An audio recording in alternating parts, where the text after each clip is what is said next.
بعضی از آدما هیچ وقت فریاد نمیزنن، قهر نمیکنن، دعوا را نمیندازن، صداشون بالا نمیره.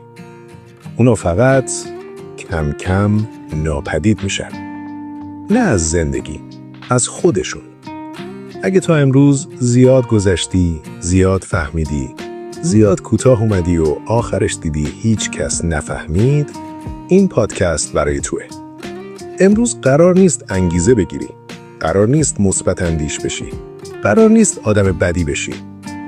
فقط قراره بفهمی چرا آدم خوب بودن اگه ناآگاهانه باشه میتونه بی سر و صدا زندگیت رو ازت بگیره.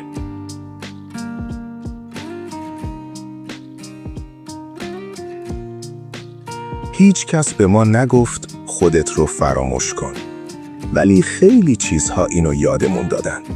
وقتی بچه بودیم، هر بار که ساکت بودیم تشویق شدیم. هر بار که اعتراض نکردیم دوست داشتنی تر شدیم.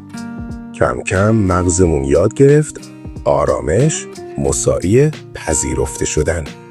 و این فرمول بزرگ شد باهامون تا جایی که ترجیح دادیم خودمون ناراحت بشیم ولی فضا سنگین نشه. اینجا آدم خوب متولد میشه.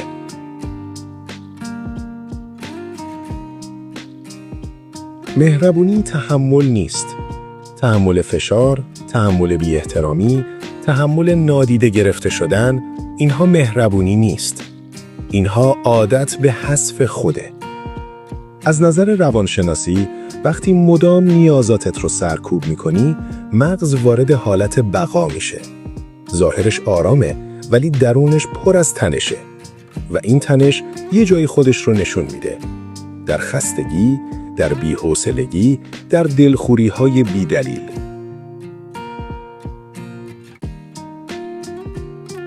آدم‌های خوب همیشه در حال تنظیم خودشونن. چی بگم ناراحت نشن؟ چی نگم دعوا نشه؟ چطوری بگم که بد برداشت نکنن؟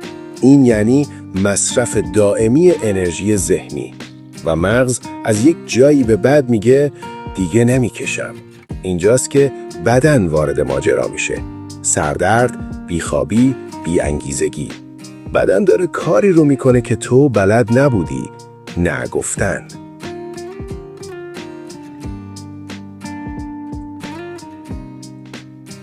بیایم رک باشیم. خیلی وقتا ما مهربون نیستیم. میترسیم دوست داشتنی نباشیم. میترسیم تنها بمونیم. میترسیم طرد بشیم. پس سعی میکنیم همه راضی باشن. پیپل پلیزینگ یک استراتژی بقاست، نه یک فضیلت اخلاقی. ولی مشکلی که داره اینه. هرچی بیشتر انجامش بدی، بیشتر ازت انتظار میره و کمتر دیده میشی.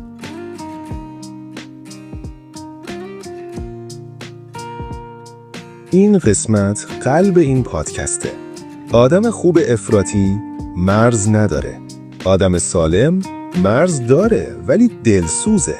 آدم سالم میگه نمیتونم، بدون توضیح اضافه. نه، بدون عذرخواهی. نه گفتن بی‌ادبی نیست، بی احساسی نیست.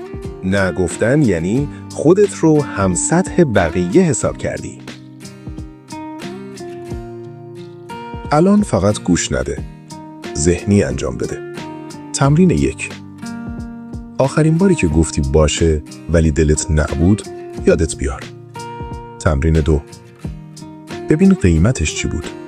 خستگی، دلخوری، احساس نادیده شدن. تمرین 3. برای دفعه بعد فقط یک جمله آماده داشته باش. کوتاه، محترمانه، قاطع. نه توضیح، نه داستان. تمرین 4. ناراحتی رو تحمل کن. نه گفتن اوایل عذاب داره، ولی خودفراموشی دائمیه.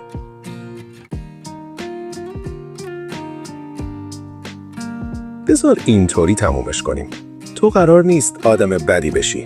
قرار نیست بیرحم بشی. فقط قراره از این به بعد خودت رو هم جزو بقیه حساب کنی.